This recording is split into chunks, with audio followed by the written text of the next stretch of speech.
Engineering college खुले और इतने बच्चे इंजीनियर बने कि साहब आज के तारीख में इंजीनियर बेचारा 10,000 की नौकरी नहीं मिल रही उसको।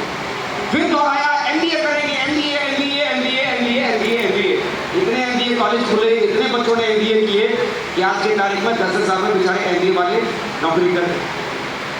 सही है गलत? हम किस करियर को चूज करते हैं अपने बच्चों के लिए जिसका फ्यूचर बड़ा ब्राइट दिखता है। 15 साल 20 साल बाद जब आप ये देखोगे कि इस फील्ड से जो लोग निकल के गए हैं बाहर, जो लोग निकले हैं उनकी आमदनी को देखोगे, उसकी आमदनी कितनी, अरे 20 लाख रुपये महीना कमाता है, 30 लाख महीना कमाता है, 1-1 करोड़ रुपया महीना कमा रहा है। जब आप इस फील्ड के स्कोप को आने वाले 15-20 साल बाद देखोगे तो अपने बच्चों को क्या कराना चालू करोगे, क्या पढ़ाना शुरू करोगे? बोला बेटा एक काम कर, एमबीए कर डायरेक्ट सेलिंग में, उधर करके और एक अच्छी कंपनी को चूज करो, वहां करने जाना। और मजे की बात मैं आपको बताऊं, आपके बच्चे जब वहां एमबीए करने के लिए जाएंगे तो गेस्ट फैकल्टी के तौर पर कोई ना कोई प्रोफेसर आएगा कि नहीं आएगा? मान लो IIM में जहां आपका बच्चा एमबीए कर रहा है, वहां गेस्ट फैकल्टी के तौर पर मैनेजमेंट कैसे संभाला जाए ये सिखाने के लिए अगर अंबानी साहब चले जाए, उनसे बढ़िया मैनेजमेंट कोई सिखा सकता है क्या? Best example of the management, सबसे बढ़िया एग्जाम्पल है, उन्होंने रिलायंस का एम्पायर खड़ा करके दिखाया। आने वाले कल में जब आपका बच्चा एमबीए करने जाएगा डायरेक्ट सेलिंग में,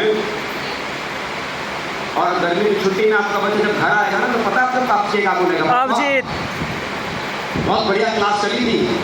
और मालूम है गेस्ट फैकल्टी के तौर पर पढ़ाने के लिए बहुत बड़े प्रोफेसर साहब आए थे। बोला कौन? बोला अजय पटेल साहब है।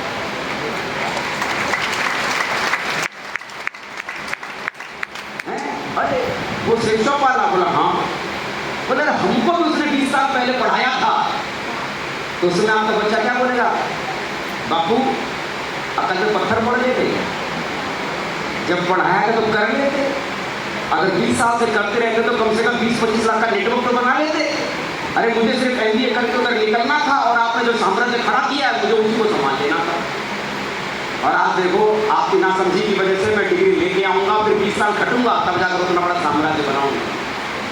आज अगर नहीं समझे ना तो भाई आज आपको पढ़ा रहे हैं, वेट एंड वॉच, कल आपके बच्चों को भी पढ़ाएंगे, कल आपके बच्चों को भी पढ़ाएंगे।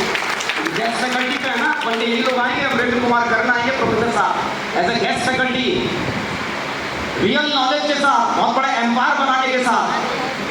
तो सोचो मेरे भाई, जिस काम को आज की तारीख में आप मना कर रहे हो, उसके फ्यूचर को आप जानते हैं, उसके फ्यूचर को आपने सोचा नहीं, पड़ोसी ने जो बोला आपने वो मान लिया।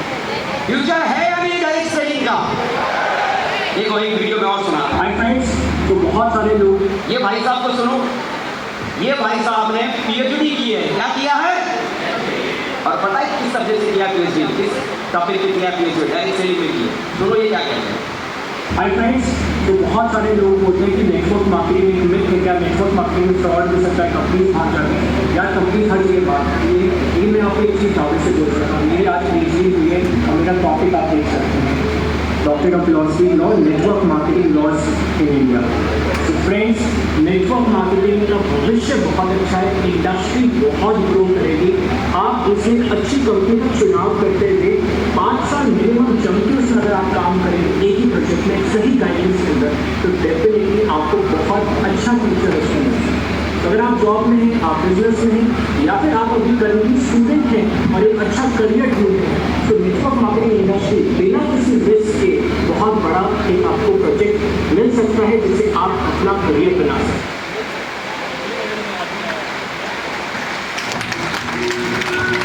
क्या कहते हो आप? क्या कहते हो, कैसा फील्ड है ये? डायरेक्ट सेलिंग ठीक ठाक है? नेटवर्क मार्केटिंग ठीक ठाक है?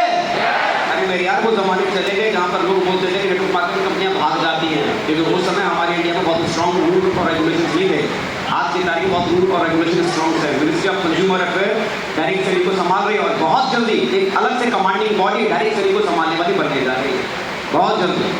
सोचो कितना ज्यादा ग्रोथ आ रहा है, गवर्नमेंट सपोर्ट कर रही है, एजुकेशन सिस्टम में डायरेक्ट सेलिंग जा रहा है, और अब भी पड़ोसी बोल रहा है इसमें कुछ नहीं होता, और उसकी बात को मानकर आप अगर चलते जाते हो, आपको मालूम है आप कितना बड़ा भविष्य आप छोड़ते जा रहे हो। आपको मालूम है कितनी बड़ी चीज को आप ठोकर मार के आप जाते हो, आपको आइडिया भी नहीं कि जिस चीज को आप छोड़ रहे हो आने वाले कल में कितना बड़ा पछतावा उस चीज को छोड़ रहे हो। छोड़ना है, समझ के छोड़ो। डायरेक्ट सेलिंग का फ्यूचर बहुत बड़ा है। मैं बोल रहा हूँ, मैं फिर भी कहता हूँ, मेरी बात पर भरोसा मत करो। आपका अप्लाई कह रहा है उसी बात पर भरोसा मत करो, खुद का रिसर्च करो, गूगल करो, यूट्यूब देखो, सर्च करो क्या फ्यूचर है इसका, इसे किया जा सकता है कि नहीं।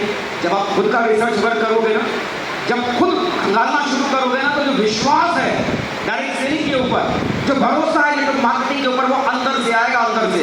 और जब भरोसा अंदर से आता है ना, तो बाहर वाला कितना भी समझाने की कोशिश करे, आपकी बुद्धि घूमेगी नहीं। और बुद्धि अगर नहीं घूमी तो डायमंड यूनिवर्सल कराने एम्बेसडर बनने से कोई रोक नहीं पाएगा। बाहर वाले के समझाने से हमारी बुद्धि घूम क्यों जाती है? क्योंकि भरोसा अंदर से नहीं होता। और भरोसा अंदर से कब आएगा? जब आप खुद रिसर्च करना शुरू करोगे। कर सकते हो आप, कर सकते हो आप। सबसे पहले नेटवर्क इंडस्ट्री को समझो, नेटवर्क इंडस्ट्री को आप रिसर्च करो, और उसके बाद क्या है कि आज की तारीख में अगर देखोगे तो इंडियन डायरेक्ट सेलिंग के भीतर इस समय तकरीबन 500 डायरेक्ट सेलिंग कंपनियां रजिस्टर्ड है। मिनिस्ट्री ऑफ कंज्यूमर अफेयर में कितनी कंपनी रजिस्टर्ड है? उपभोक्ता मंत्रालय में कितनी कंपनियां रजिस्टर्ड है? करीब 500 कंपनी, लमसम 500 कंपनी रजिस्टर्ड है। अब उन 500 कंपनी में से किसी एक कंपनी को चुनना जो आपके लिए सही है। एक सही कंपनी का चुनाव करना बहुत जरूरी है, एक सही कंपनी का चुनाव करना बहुत जरूरी है। डायरेक्ट सेलिंग में क्या होता है ना कि शुरुआती दौर में, जैसे कि आपने अपने बच्चे को इंजीनियर बनाना चाहते हो, एंट्रेंस एग्जाम अपने बच्चे को करवाया, या डॉक्टर आप बनाना चाहते हो, आपने अपने बच्चे को अपने मेडिकल एंट्रेंस एग्जाम आपने क्वालिफाई करवाया, और मेडिकल एंट्रेंस एग्जाम क्वालिफाई करने के बाद इंजीनियरिंग एंट्रेंस एग्जाम क्वालिफाई करने के बाद कौन से कॉलेज को चूज करना है उसे पढ़ने के लिए, ये पहले से रिसर्च करके आप रखते हो कि नहीं रखते? या जो भी कॉलेज मिल गया उसी कॉलेज में बच्चा पढ़ लेगा? हाँ या ना? कई बार ऐसा होता है कि अगर हमारे बच्चे के मन के हिसाब से अगर अच्छा कॉलेज अगर ना मिले, या हमारे मन के हिसाब से अगर अच्छा कॉलेज ना मिला, तो हम कहते हैं बेटा एक साल और पढ़ाइए। हाँ कि ना? क्यों? क्योंकि हमको ये मालूम है कि सिर्फ डिग्री लेना बहुत जरूरी है, जरूरी नहीं है। डिग्री के साथ एक सही कॉलेज का होना बहुत जरूरी है। एक सही कॉलेज अगर इससे पीछे करोगा तो सही कॉलेज से अच्छा स्टार्टअप अपनी लाइफ में देगा। एक अच्छा कॉलेज, एक अच्छा कॉलेज। नेटवर्क मार्केटिंग अच्छी है, लेकिन अब उसके बाद मैं किस कंपनी के साथ अपने भविष्य की शुरुआत करता हूँ, मैं किस कंपनी को चूज करता हूँ। क्योंकि अगर अनजाने में अगर गलत कंपनी अगर चूज कर ली तो भविष्य बनेगा या बिगड़ जाएगा? भविष्य बनेगा या बिगड़ जाएगा? बिगड़ जाएगा। एक सही कंपनी का चुनाव करना बहुत जरूरी है। और एक सही कंपनी को चुना कैसे जाता है? तो सही कंपनी को चुनने के लिए मैं मोटा 3-4 बात मैं लोगों को समझाता हूँ। पिछले 17 सालों से बिजनेस में हूँ, और 17 साल काम करने के दरमियान जो मोटी चीज़ें समझ में आई है कि ये 3 चीज़ अगर कोई अगर देखता है, चूज करता है, तो वो इस बिजनेस में बहुत बड़ा काम कर सकता है। पहली चीज़ क्या कि किसी भी एक अच्छी कंपनी को अगर आप चुनना चाहते हैं तो पहली खूबी उस कंपनी के अंदर क्या होनी चाहिए? मोस्टली 3 खूबियां बताऊंगा एक सही कंपनी को चूज करने के लिए। पहली खूबी क्या? ऐसी कंपनी को चूज करो जो company ministry of consumer affair में रजिस्टर्ड होनी चाहिए। पहली खूबी क्या होनी चाहिए उसके भीतर? कि वो company ministry of consumer affair में रजिस्टर्ड होनी। वो ये कहता है कि साहब हम भी नेटवर्क मार्केटिंग कंपनी है, लेकिन मालूम पड़ा उसका एफिलिएशन, उसका registration ministry of consumer affair में नहीं है। इसका मतलब किसी और सेक्टर में काम करता है, डायरेक्ट सेलिंग के सेक्टर में काम, मामला गड़बड़ है। मिनिस्ट्री ऑफ कंज्यूमर अफेयर में रजिस्टर होनी चाहिए। और दूसरी खूबी क्या होनी चाहिए कि उस कंपनी के पैरेलल में एक एजुकेशन सिस्टम काम करना चाहिए। क्या काम करना चाहिए? एक एजुकेशन सिस्टम काम करना चाहिए। क्यों ऐसा मैंने क्यों बोला? जब एक रिसर्च करता हूँ यहाँ पर, आप में से यहाँ पर करीब 1000 से ज़्यादा लोग यहाँ पर बैठे हुए हैं, 1000 से ज़्यादा लोग यहाँ पर बैठे हुए हैं रिसर्च करते हैं। आप में से कितने लोग ऐसे हैं जिन्होंने मार्केटिंग से MBA किया है, या फिर जिनके पास पहले से ही 10 साल का, 15 साल का, 20 साल का मार्केटिंग करने का तजुर्बा है? कॉस्मेटिक बेचते हैं, कार बेचते हैं, मोटरसाइकिल बेचते हैं, कुछ भी बेचते हैं, इंश्योरेंस बेचते हैं, मतलब कम से कम 10-15 साल या 20 साल का तजुर्बा जिनके पास, अगर आप हाथ खड़े करो, या जिन्होंने मार्केटिंग से MBA किया हुआ है, फिर हाथ खड़े करो जरा प्लीज, हाथ खड़े करो। 1 2 3 4 5 6 7 8 9 9 10 11 12 13 14, हाथ खड़े रखना, 15 16 17 18 19 20 21 22 23 24 25 26 27 27 28 29 30 31 31 लोगों ने हाथ खड़े किए। कितने लोगों ने? 31 लोगों ने हाथ खड़ा किया जिनके पास या तो MBA मार्केटिंग से जिन्होंने की हुई है, मतलब मार्केटिंग की पढ़ाई जिन्होंने की है, या फिर ऐसे लोग हैं जिनके पास 10 15 20 साल का मार्केटिंग करने का तजुर्बा लोग अगर डायरेक्ट सेलिंग करना शुरू करेंगे तो इनके पास तो मार्केटिंग का तजुर्बा है, ये तो इस खेल में जीत जाएंगे। लेकिन अब ये 1000 लोगों में से अगर 31,000 घटा दो तो कितने बचे? कितने बचे? 900 से ज्यादा बचे कि नहीं बचे? अब मुझे बताओ इन लोगों का क्या होगा जिनको मार्केटिंग का एमबीडी पता, जिन्हें नहीं मालूम ये काम कैसे करना है। कोई नौकरी करता है, कोई दुकान चलाता है, कोई स्कूल में पढ़ता है, कोई कॉलेज में पढ़ता है, कोई कॉलेज में पढ़ाता है, कोई हाउसवाइफ है, कोई स्टूडेंट है, इनका क्या होगा? ये कैसे आगे बढ़ेंगे? इसका मतलब इन 900 लोगों का तो भगवान मालिक है ना, हाँ कि ना? तो हजारों लोगों में सिर्फ 31 लोग वेल क्वालिफाइड हैं, ये काम कर जाएंगे, बाकी लोगों का फेल होना चाहिए। अब इसका मतलब ऐसा कोई ना कोई एक एजुकेशन सिस्टम होना चाहिए जो बाकी 900 से ज्यादा लोग जो बचे हैं इनको ट्रेन करे, इस काम को करने का तरीका सिखाए। ऐसा कोई प्लेटफॉर्म होना चाहिए ना।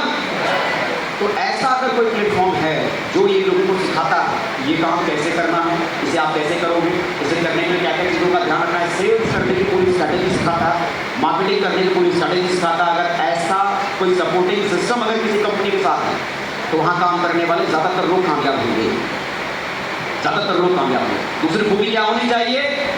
उस कंपनी के पैरेलल में क्या होना चाहिए? एक सपोर्टिंग सिस्टम होना चाहिए। और तीसरी खूबी क्या होनी चाहिए? ऐसी कंपनी का चुनाव करो जो कम से कम 10 साल पुरानी हो। कितनी साल? 10 साल। मालूम पड़ा कोई कंपनी 6 महीना साल भर पहले ही शुरू हुई, 1.5 साल पहले ही शुरू हुई। अब मान लो कोई कंपनी नई नई शुरू हुई है, 6 महीना साल भर पहले कोई कंपनी शुरू हुई है और उसने अपने काम करने की शुरुआत की, तो दो बातें, अगर वो कंपनी चल गई तो आपका भविष्य चल जाएगा, और अगर वो कंपनी अगर नहीं चली तो आपका भविष्य डूब जाएगा। क्यों? क्योंकि उस कंपनी के पास में उस कंपनी को चलाने का तजुर्बा नहीं है। साहब तो नई कंपनी है ना, चलाते चलाते कंपनी के सामने प्रॉब्लम्स आएंगे, चैलेंजेस आएंगे, उसे फेस करेंगे, उसे फेस करके आगे बढ़ पाते कि नहीं, चला पाते कि नहीं, मालूम पड़ा कंपनी अगर डूब गई तो आपका भविष्य डूब गया। लेकिन अगर कोई कंपनी पिछले 10 साल से मार्केट में हो और लगातार सर्वाइव कर रही है, लगातार आगे सक्सेसफुल तरीके से चल रही है, तो 10 साल चल पड़ी तो कंपनी को मार्केट को चलाने का मार्केट की समझ उस कंपनी के पास में है कि नहीं है? तजुर्बा है कि नहीं है?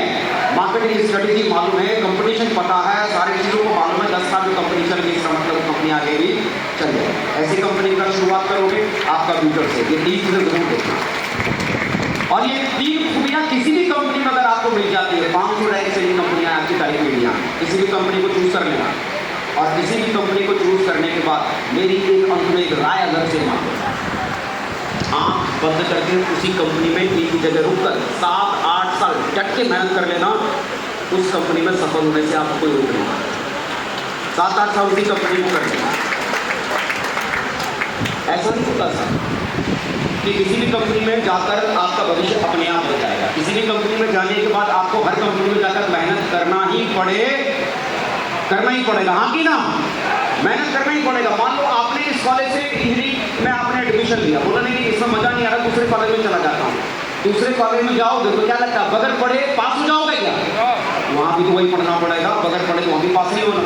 इसका मतलब क्या है? एक कंपनी के साथ डटे रहो, 7-8 साल करते रहो, सक्सेसफुल आप वहाँ पर अपने आप हो। सही है ना? सही है ना? एक भाई साहब थे जिन्होंने एक बैंक में नौकरी की और मालूम पड़ा उन भाई साहब ने बैंक में नौकरी की और 2 साल नौकरी की। 2 साल बाद उनके मन में क्या आया, यार तनख्वाह कम मिलती है, बैंक की नौकरी बदल दी और बैंक में एज अ क्लर्क उनकी पोस्ट थी। मालूम पड़ा उन्होंने नौकरी को छोड़ा, दूसरे बैंक में चले गए, वहाँ पर 2000 की तनख्वाह मिली, वहाँ भी 2 साल किया, मजा नहीं आया, तीसरे बैंक में अप्लाई किया, वहाँ हो गया, वहाँ 71 मिल रहा था। जगह दीजिए। ऐसे करते करते मालूम पड़ा भाई साहब ने बैंक में 3 साल नौकरी किया। कितने साल? कितने साल? सब मेरी बात सुन पा रहे हैं आप जी? कितने साल? 30 साल। और मालूम पड़ा 30 साल नौकरी करने के बाद अभिजीत वो क्लर्क बनकर ही उनकी ज्वाइन बैंकिंग इंडस्ट्री में हुई थी और क्लर्क बनकर ही वो रिटायर हो। क्यों? क्यों? चेंज करते तो ना। अब जरा सोचो, जिस बैंक में वो थे अगर उसी बैंक में पिछले 30 साल से अगर लगे रहते, उसी बैंक में अगर डटे रहते तो हो सकता था वहाँ क्लर्क से हेड क्लर्क बन सकते थे, हाँ कि ना? असिस्टेंट मैनेजर बन सकते थे, हाँ कि ना? पॉसिबिलिटी थी कि वो ब्रांच मैनेजर बनकर भी रिटायर हो सकते थे। संभावना डेवलपमेंट की होगी कहाँ? जहाँ रुकते, जहाँ टिकते। डायरेक्ट सेलिंग का यही फॉर्मूला है साहब। अगर आपको कोई भी सही कंपनी मिल जाती है, मैं ये नहीं कहता सिर्फ सेल शॉप करो, सेल शॉप करोगे तभी डायरेक्ट बनोगे ना। हिंदुस्तान में 500 कंपनी है, उन कंपनी में खाली 3 खूबियाँ देखो, जिसके भीतर 3 खूबियाँ है, टक्कर 8-10 साल रगड़ डालो वहाँ पर। 8-10 साल अगर आपने दे दिया तो उस कंपनी के टॉप अचीवर में आपकी गिनती हरा लेना चाहिए, गारंटेड हरा लेना चाहिए। यही सिंपल सा फॉर्मूला है, यही सिंपल सा फॉर्मूला है। बहुत सारी कंपनी होने के बाद भी सेल शॉप को क्यों करना चाहिए? क्यों करूं सेल शॉप को? सेल शॉप क्यों करूं? इतनी सारी कंपनी को दूसरी क्यों सकता क्या? तुम सब क्यों करो? सेल शॉप करने के लायक है कि इसके बारे में रिसर्च करो। मैं बोलूंगा कि सेल शॉप अच्छी है, सेल शॉप अच्छी है, सेल शॉप अच्छी है, अरे मैं तो बोलूंगा ना। और आप भी बोलोगे ना, यार कौन आदमी अपने दही को खट्टा बोलता है कि मेरा दही खराब है, मेरा दही खराब है, मेरा दही खराब है। हर आदमी बोलता है मेरी कंपनी अच्छी, मेरी कंपनी अच्छी, मेरी कंपनी अच्छी। मेरी बात पर भरोसा क्यों करते हो? अपलाइन की बात पर भरोसा क्यों करते हो? रिसर्च करो कि जिस सेल शॉप को आपने अगर ज्वाइन किया है तो सेल शॉप में दम है कि नहीं। सेल शॉप के पास्ट के बारे में समझो, सेल शॉप के प्रेजेंट के बारे में समझो, उसकी प्रोडक्ट गैलरी को समझो, उसके इनकम प्लान को समझो, उसकी हिस्ट्री को समझो, उनके अचीवर्स के बारे में जानकारी इकट्ठा करो, नॉलेज को इकट्ठा करो, जानकारी इकट्ठा करो। और लगता है कि सेल शॉप में दम है, डट कर रुक कर करो, डेफिनेटली बहुत बड़ा रिजल्ट आपके पास है। सेल शॉप की बात करें तो सेल शॉप आज की तारीख में 24 साल सेल शॉप को मार्केट में हो गया था। कितने साल? 24 साल। 24 साल छोटा अचीवमेंट होता है या बड़ा अचीवमेंट होता है? बहुत बड़ा, बहुत बड़ा। मार्केट में कंपटीशन में इससे बेहतर कोई समझ ही नहीं सकता। हाईएस्ट अचीवर्स आज की तारीख में इनके पास में हाईएस्ट बिजनेस वॉल्यूम देने वाली कंपनी है आज सबसे ज़्यादा हाईएस्ट। अगर टॉप 5 कंपनी में अगर आप गिनो, इंडिया की 500 कंपनी में से टॉप 5 कंपनी में अगर चूज करो तो टॉप 5 कंपनी में हमेशा इनका टर्नओवर टॉप 5 कंपनी में लगातार बढ़ता रहा है। इसका मतलब टॉप 5 अगर कोई कंपनी है तो छोटी कंपनी होगी कि बड़ी कंपनी होगी? बड़ी कंपनी होगी, हाँ की ना? बड़ी कंपनी में शुमार आज के तारीख में डायरेक्ट में है सेल शॉप। तो साहब मैं फिर कहता हूँ, मैं बोल रहा हूँ सेल शॉप अच्छी है, इसलिए मेरी बात भरोसा वो तो रिसर्च करो। मैं बोल दूंगा तो वो बात सिर्फ दिमाग में रह जाएगी, और दिमाग में अगर वो बात रहेगी और 4 आदमी ने बोल दिया सेल शॉप खराब है, सेल शॉप खराब है, सेल शॉप खराब है, सेल शॉप खराब है, आप भी झोला उठा घर चले जाओगे, सेल शॉप खराब है, सेल शॉप खराब है, सेल शॉप खराब है। लेकिन अगर आपने अगर रिसर्च किया तो वो बात दिमाग से होते हुए दिल तक जाएगी, और 4 नहीं 4000 आदमी खड़ा होकर बोलेगा ना सेल शॉप खराब है, सेल शॉप खराब है, सेल शॉप खराब है। फिर भी आपके अंदर की आत्मा आपका मन बोल रहा होगा यार इससे बेस्ट कुछ नहीं है, तू खड़ा है, मैं यूसीए बन के दिखाऊंगा, डायरेक्ट सेलिंग के भीतर सबसे हाईएस्ट पोजीशन को लेकर आप कर जाओगे, आप कर जाओगे। तो अल्टीमेटली सेल्फ बिलीफ का स्ट्रक्चर को पैदा करो, अपना खुद का फेट बढ़ाओ। नेटवर्क बिजनेस करना बहुत आसान है साहब, बहुत आसान है। मुझे लगता है दुनिया में इससे आसान वाला रास्ता करोड़पति बनने का हो ही नहीं सकता है। इससे आसान वाला रास्ता करोड़पति बनने का हो ही नहीं सकता, हो ही नहीं सकता। बनना चाहते हो आप, बनना चाहते हो आप, बस समझना पड़ेगा ये चीज क्या है। नेटवर्क इंडस्ट्री को समझो, सेल शॉप को समझो, और तीसरी क्या चीज की जरूरत है? एक सही मेंटर का होना, मतलब एक सही अपलाइन का होना, एक सही अपलाइन का होना। अपलाइन मतलब क्या बोले, मान लो अगर आप क्रिकेट के सुपरस्टार बनना चाहते हो तो क्रिकेट की एबीसीडी आपको आती नहीं है, तो कोई ना कोई क्रिकेट खेलना आपको सिखाने वाला होना चाहिए, हाँ कि ना? आप आईएएस बनना चाहते हो, पीसीएस बनना चाहते हो, लेकिन आईएएस पीसीएस बनने से पहले कोई काखा पढ़ाने वाला भी होना चाहिए, हाँ कि ना? अरे आप टीचर बनना चाहते हो तो बच्चों को पढ़ाने से पहले खुद कैसे पढ़ा जाए वो पढ़ाने वाला भी कोई गुरु होना चाहिए कि नहीं होना चाहिए? एक कोच की जरूरत होती है, एक गुरु की जरूरत होती है। तो इस बिजनेस में हम उस व्यक्ति को सीनियर भी कहते हैं, अपलाइन भी कहते हैं, जिसे मार्केट में या आमतौर पर बोलचाल की भाषा में कोच कहते हैं। अगर क्रिकेट का सुपरस्टार बनना है तो कोच चाहिए। तेंदुलकर भी अगर इतने महान बल्लेबाज बने तो उसके पीछे कोच, सिकंदर भी अगर इतना बड़ा राजा बना तो उसके पीछे भी कोच है ना। अरस्तु जैसा गुरु अगर सिकंदर को नाम मिला होता तो क्या सिकंदर महान होता क्या? नहीं साहब। तो हर किसी को बड़ा बनने के लिए किसी ना किसी को अपना गुरु बनाने की जरूरत होती है। इस बिजनेस के भीतर आपको एक ऐसा कोच चाहिए जो आपको ये गाइड करे कि इस काम को कैसे करना है, और उसे इस बिजनेस के भीतर हम बोलते हैं अपलाइन। क्या बोलते हैं? जो आपके सीनियर्स की लिस्ट में है, एक ऐसा अपलाइन। और अपलाइन के बारे में यहाँ एक बात लिखी है कि अपलाइन सड़कों पर लगे हुए सूत्र लेंथ की तरह होते हैं। वे हमारी यात्रा की दूरी को कम तो नहीं कर सकते, लेकिन हमारे पथ को रोशन और यात्रा को बड़ा आसान बना। मेंटरशिप बहुत जरूरी है इस बिजनेस में। अगर आपको बहुत आगे तक अगर जाना है तो जब तक एक मेंटर अगर आपके पास में ना हो, एक कोच अगर आपके पास में ना हो, तो बड़ा काम होना बड़ा मुश्किल है। लेकिन क्या होता है कि लोग दो तरह के होते हैं। कैसे? एक वो लोग होते हैं जो किसी की नहीं सुनते, मतलब बहुत सारे लोग बिजनेस में ऐसे आते हैं। कई बार ऐसे ऐसे लोग आते हैं जिस लोगों को लगता है कि साहब हम तो 55 साल के हैं, हमारी उम्र बहुत है, और उनके अपलाइड में कोई आ गया 19 साल का लड़का। कौन आ गया? 19 साल का लड़का जिसकी ढंग से मूंछ भी नहीं आई। अब 55 साल के व्यक्ति को इस बात की दिक्कत है कि 19 साल वाला आदमी हमको सिखाएगा। Ego clashing. और कई बार ऐसा होता है कि मालूम पड़ा अपलाइन बेचारा 10वीं पास और उसके नेटवर्क में आ गया एमएससी क्वालिफाई बन गया उनकी टीम का हिस्सा, और अपलाइन बन गया बेचारा हाई स्कूल पास। अब वहाँ एमएससी क्वालिफाई वाले के दिमाग में क्या है? अच्छा, अब हमारे दिन इतने खराब होगा कि हाई स्कूल वाला हमको सिखाएगा। ये ईगो क्लैशिंग आदमी को लेकर चली जाती है। और कई बार लोगों को इस बात का जरूर होता है कि साहब हमारी उम्र बहुत ज़्यादा है, हमको कौन सिखाएगा, हमारे पास डिग्री डिप्लोमा बहुत ज़्यादा है, हमको कौन सिखाएगा, अरे इस विभाग में बहुत बड़े पद पे हैं, हमको कोई कैसे सिखा सकता है। ठीक है, आपकी उम्र बहुत ज़्यादा है, अपने विभाग में आप बड़े हैं, पोजीशन बड़ी है, लेकिन ये बिजनेस जब आप करना चाहते हैं और इस बिजनेस को ऊंचाई पर अगर आप जाना चाहते हैं तो क्या इस बिजनेस को काम करने का तरीका आपको पता है क्या? लेकिन अगर कोई व्यक्ति आपसे ऊपर है और जिसकी उम्र 19 साल ही है और आपकी 50 साल की उम्र है, लेकिन 19 साल वाला पिछले 2 साल से कर रहा है इस काम को, और 2 साल में उस व्यक्ति ने 2000 की टीम बना दी है, आपको क्या बनाना है? टीम बनाने का हुनर आपके पास है क्या? लेकिन जो आपसे ऊपर जो 19 साल का है ना, उसने 2000 की टीम बनाकर ये प्रूव करके दिखाया है कि हजारों में टीम बनाई जाती है, हजारों में टीम बनाने का तजुर्बा उसके पास है। और आपको किस बात का तजुर्बा चाहिए? टीम कैसे बनाई जाती। तो उस एटीट्यूड को छोड़कर अगर ये मानना शुरू कर देंगे ना उस एक व्यक्ति को, तो काम बन जाएगा। ज्यादातर कंडीशन में क्या होता है, कई लोग ऐसे होते हैं जो किसी की भी नहीं सुनते। उनके ऊपर चाहे कितना भी अपलाइन कोई समझाए, अपलाइन बोलेगा दाएं चल, तो कल ये रास्ता पक्का खराब है, मेरे को बाएं चलना है। वो कह रहा है दाएं चल, और वो कहाँ चल रहा है? तो मुझे बताओ, रास्ता दाएं सही है और जा रहा है बाएं, कभी मंजिल पे पहुंचेगा क्या? तो ऐसे लोग जो किसी के नहीं सुनते हैं वो कहीं भी नहीं पहुंचते। और दूसरे किस्म की कैटेगरी क्या होती है? जो सबकी सुनते हैं। सबकी सुनने का मतलब क्या? जैसे कि हर व्यक्ति के ऊपर कई सारे अपलाइन हैं। जैसे आपको किसी व्यक्ति ने ज्वाइन कराया, वो आपका सीनियर, भाई उनसे भी कोई ना कोई सीनियर होगा, हाँ कि ना? और उनसे भी कोई ना कोई ऊपर सीनियर होगा, हाँ कि ना? और उनसे भी कोई ना कोई ऊपर होगा, हाँ कि ना?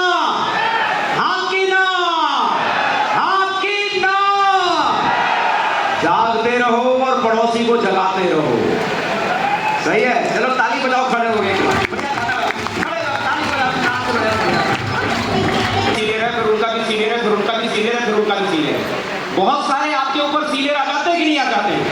मालूम पड़ा क्या है, एक व्यक्ति इनसे मिला, इन्होंने बोला बेटा ऐसा कर ले, उन्होंने मान लिया। अब उनका कोई सीनियर कभी आया, उन्होंने बोला बेटा ऐसा कर ले, उन्होंने उसकी बात मान ली, बोला ये तो हमारे सीनियर है। फिर मालूम पड़ा कोई तीसरा आया, बोला बेटा ऐसा कर ले, बोला उसने उसकी मान ली। फिर कोई चौथा सीनियर आया, बोला बेटा ऐसे कर ले, उसने उसकी मान ली। अब मुझे बताओ, सबकी मान लेगा तो क्या होगा? राम नाम सत्य है, हो जाएगा। आप मान लो आप दाल चावल बनाना चाहते हो, क्या बनाना चाहते हो? दाल भात, हाँ दाल भात बनाना चाहते हो। अब आप 20 आदमी से सलाह ले रहे हो कि दाल भात कैसे बनानी चाहिए। ये बोल रहा है ऐसे बना, ये बोल रहा है ऐसे बना, ये बोल रहा है ऐसे बना, ये बोल रहा है ऐसे बना, ये बोल रहा है ऐसे बना। सबकी अगर सुन ली ना तो दाल भात नहीं बनेगा, वो खिचड़ी बन जाएगी। क्या बन जाएगी? सबकी सुनोगे तो खिचड़ी बन जाएगी। एक पर भरोसा रखो यार, ये आदमी अच्छा बनाना जानता है, बस उसी से पूछो। वो जितना बोल रहा है, इतनी एक मुट्ठी चावल डाल, एक मुट्ठी दाल डाल, कितना नमक डाल, कितना हल्दी डाल, कितना पानी में उबाल लगा, ये कर वो कर, उसी सुनो, बढ़िया वाला टेस्टी वाली खिचड़ी बनेगी आपकी। लेकिन ऐसी कैटेगरी में जो है, जो सबकी सुनता है, उसका भी कुछ होता। पहली कैटेगरी जो किसी की नहीं सुनता, उसका भी पीड़ा गड़क हो जाता है। और दूसरा जो सबका सुनता है, वो भी कहीं नहीं पहुंचता। करना क्या जरूरी है? किसी एक को चुनो, किसी एक को चुनो और उसी की सुनो।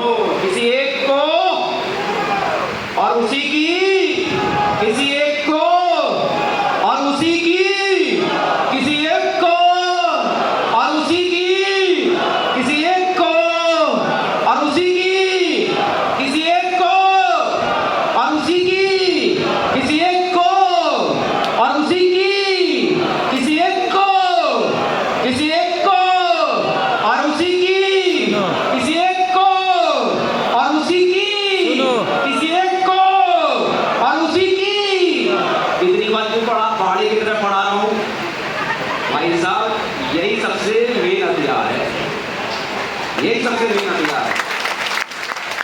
आदमी इधर ही फेल हो जाता है, आदमी इधर ही फेल हो जाता है। मालूम पड़ा आपको कोई बीमारी हुई, आप एक डॉक्टर साहब के पास में गए, साहब ये बीमारी है, आपने सिम्टम बताया, लक्षण बताया, मेरे को ये होता है, ये होता है, ये होता है, ये होता है। डॉक्टर साहब ने आपको बोला ये वाला टेस्ट करा के आओ, ये वाला टेस्ट करा के आओ, ये वाला टेस्ट करा के आओ, ये वाला टेस्ट करा के आओ। 10 टेस्ट बताया, 10 टेस्ट करा के लाए, आपने डॉक्टर साहब को दिखाया, उन्होंने टेस्ट का सर्टिफिकेट, टेस्ट का सारा वो रिपोर्ट कार्ड देखा, ये है, ये है, ये है, यहाँ ये, दवा लिखना शुरू की, टिक टिक टिक टिक टिक। प्रिस्क्रिप्शन लिखकर उन्होंने आपको दिया, जाओ जी साहब ये दवाई ले लेना।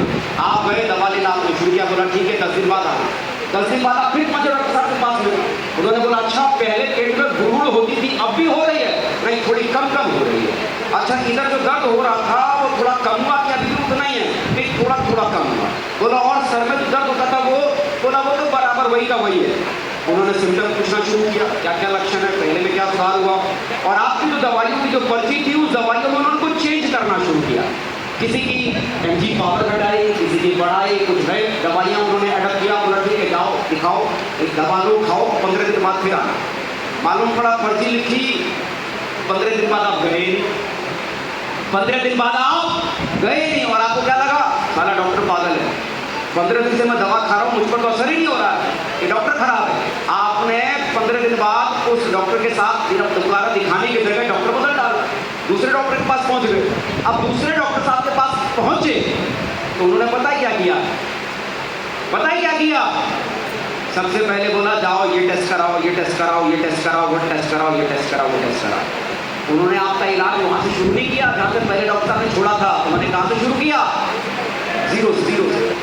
पहले सारा टेस्ट करा, मालूम पड़ा वहां भी 10-15 दिन आपने दिखवाया, मालूम पड़ा थोड़ा ये तो डॉक्टर उसे भी खराब है, ये डॉक्टर ठीक नहीं है। तीसरा डॉक्टर बदल डाला, अब तीसरे डॉक्टर के पास में दूसरे सबसे पहले क्या बोला? ये टेस्ट कराओ, ये टेस्ट कराओ, ये टेस्ट कराओ। उसने भी टेस्ट ही शुरू किया। मालूम पड़ा 1 साल हो गया इलाज कराते कराते, लेकिन बीमारी घटने की जगह बढ़ गई था। पता है क्यों? जिस डॉक्टर से आपने इलाज करना शुरू किया, हमारे डॉक्टर के पास जाने से पहले ये सर्च कर लो ना कि इस इलाज का, इस बीमारी का सबसे बढ़िया वाला डॉक्टर कौन सा है। एक बार अगर ये छांट लिया कि इस बीमारी का सबसे बढ़िया वाला डॉक्टर कौन सा, स्पेशलिस्ट कौन रहा है, और छांटने के बाद भरोसा रखो कि वो आपको ट्रीट कर देगा। जाओ 1 महीना, 2 महीना, 3 महीना, 4 महीना, 6 महीना, जड़ से उस बीमारी का इलाज करना है, जड़ से। डॉक्टर बदलने से कुछ भी होता नहीं है साहब। ये देखो, पहले तो मैं चाहूंगा इनसे जोरदार वाली ताली हो जाए, जोरदार।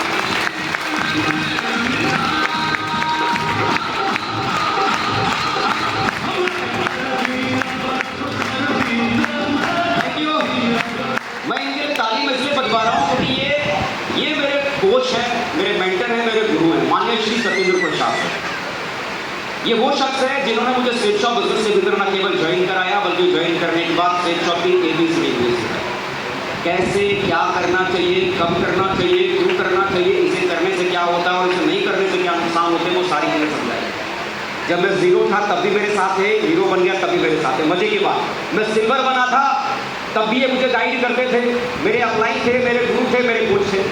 मैं प्लैटिनम बना तब भी मेरे गुरु थे, मैं गोल्ड बना तब भी मेरे कोच थे, मैं पर्ल बना तब भी यही मेरे कोच थे, मैं टोपाज बना तब भी मेरे यही कोच थे, मैं एमराल्ड बना 2500 की टीम बनाकर तब ये मेरे कोच थे, मैं 5000 की टीम बनाकर मैं रूबी बना तब ये मेरे कोच थे, मैं 10,000 की टीम बनाकर जब मैं डायमंड बना तब भी ये मेरे कोच थे, मैं 20,000 की टीम बनाकर डबल डायमंड बना तब भी यही मेरे कोच थे, जब मैं 30,000 की टीम बनाकर ट्रिपल डायमंड बना तब भी ये मेरे कोच थे, जब मैं 50,000 की टीम बनाकर वीनस बना तब भी ये मेरे कोच थे, जब मैं 1 लाख की टीम बनाकर मरकरी बना तब भी यही मेरे कोच थे, जब मैं 2.5 लाख लोगों की टीम बनाकर मरकरी बना तब भी ये मेरे कोच थे, जब मैं 12 लाख की टीम बनाकर क्राउन एम्बेसडर बना तब भी ये मेरे कोच थे, और यूनिवर्सल क्राउन एम्बेसडर आज भी यही मेरे कोच साहब, यही बनाएंगे। इंडिया की सबसे टॉप मोस्ट पोजीशन पर भी यही पहुंचा।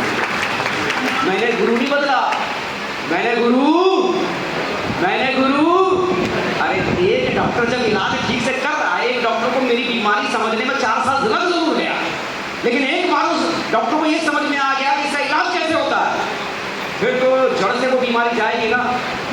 तो गरीबी नाम के वायरस मेरे रोम में घुसे पड़े थे, ऐसे एक एक चिमटे से निकाल के फेंक दी। आज अमीरी के वायरस घुस गए चारों तरफ। बिलीव करना पड़ता है, बिलीव करना पड़ता है। Upline is is life line.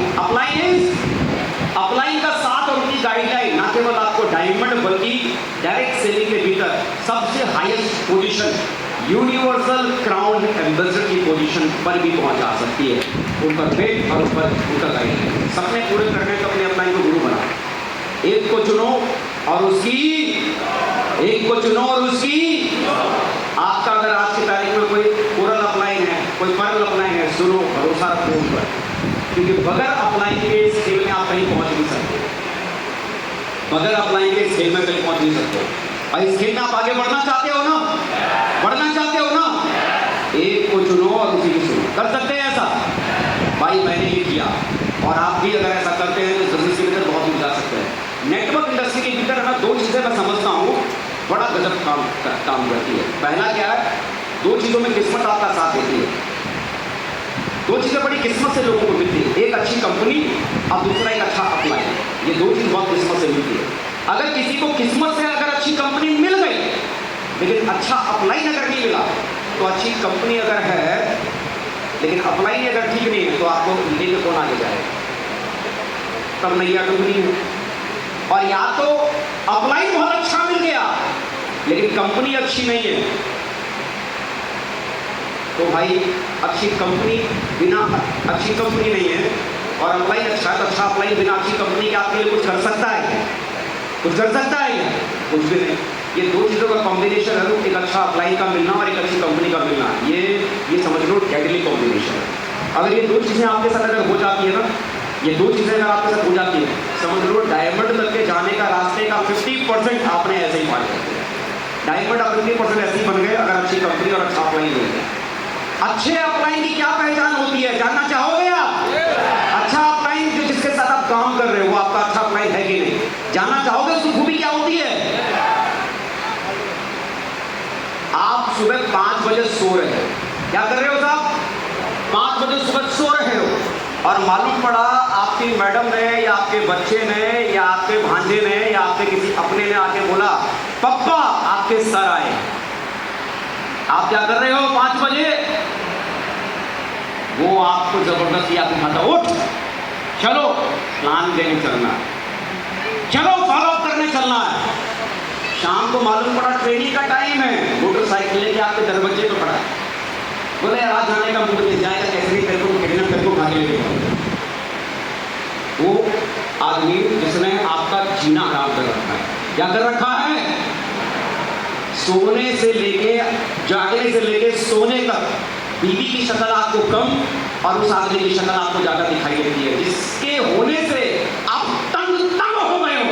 समझ लो उसका हाथ पकड़ लेना, उससे अच्छा वाला अपलाइन आपको जिंदगी में नहीं मिलेगा, उससे अच्छा वाला अपलाइन आपको जिंदगी में नहीं मिलेगा। क्योंकि लोगों को रास्ता बताने वाले लोग नहीं मिलते साहब, लोगों को रास्ता बताने वाले लोग नहीं मिलते। अरे मिल गया है तो ठोकर से पारस पत्थर को खो मत, क्योंकि दोबारा हो सकता है अच्छी कंपनी मिल जाएगी लेकिन किस्मत बार अक्षर पाने का मौका आपके हाथ नहीं देगी। मिल गया है, लड्डू बांटो, प्रसाद चढ़ाओ, जिस खुदा को भगवान को परमात्मा को मानते हो शुक्रिया अदा करो, भगवान अच्छी कंपनी दी, अच्छा अपलाइन दिया, अब तो खाली मेहनत करना बाकी है। और वो तो खाली प्रोसेसर 4, 5, 6 साल 8 साल 10 साल आप कर डालोगे, टॉप मोस्ट पोजीशन आपकी, टॉप मोस्ट पोजीशन आपकी। सिंपल एक अच्छे अपलाइन को चुनो और उसकी सुनो। ये देखो ये क्या है साहब, मैं बताऊं क्या? इसमें एक हाथी है, क्या है? एक हाथी, और उस हाथी को एक आदमी ट्रक पे चढ़ा रहा है। क्या कर रहा है? ऐसे ऐसे धक्का देखो, धक्का देकर ट्रक पे चढ़ा रहा है, चढ़। सच्ची बात बताना, इस आदमी में हिम्मत है कि वो हाथी को धक्का देकर ट्रक पे चढ़ा दे? इसकी पूंछ भी नहीं उठा सकता, लेकिन धक्का किसको दे रहा है? हाथी को। चढ़, तू चढ़ जाएगा, चढ़। इसमें दम नहीं हाथी को चढ़ा सकता है, लेकिन मालूम है ये हाथी को जो धक्का दे रहा है ये आदमी, हाथी को खाली इतना भरोसा है मेरे पीछे कोई खड़ा है जो मेरी मदद के लिए तैयार बैठा है, मैं चढ़ू ना चढ़ू ये पक्का मुझे चढ़ा देगा, और ये भरोसा ही उस हाथी को चढ़ा देगी। इस बिजनेस के भीतर वो आपका ऑनलाइन कैसा है? कमजोर है, ताकतवर है, नीला है, काला है, गोरा है, पीला है? मैं अक्सर करके लोगों की मीटिंग करता हूँ, काउंसलिंग करता हूँ, होटल में बैठ के लोगों से मुलाकात करता हूँ, काउंसलिंग करता हूँ। एक व्यक्ति तो मेरे पास होटल में मिलने के लिए आया, वो अपने अपलाइन से बड़ा खफा था, बहुत परेशान था, बहुत खफा था, बहुत नाराज था उससे। मैंने बोला भाई अरे सर आप समझते नहीं, आप समझ नहीं पाओगे हमारी भावना होगी। बोला जी समझाओ तो सही, मैं कोशिश करूँगा समझने की। क्या बताऊँ सर, मेरा अपलाइन तो भयंकर काला है।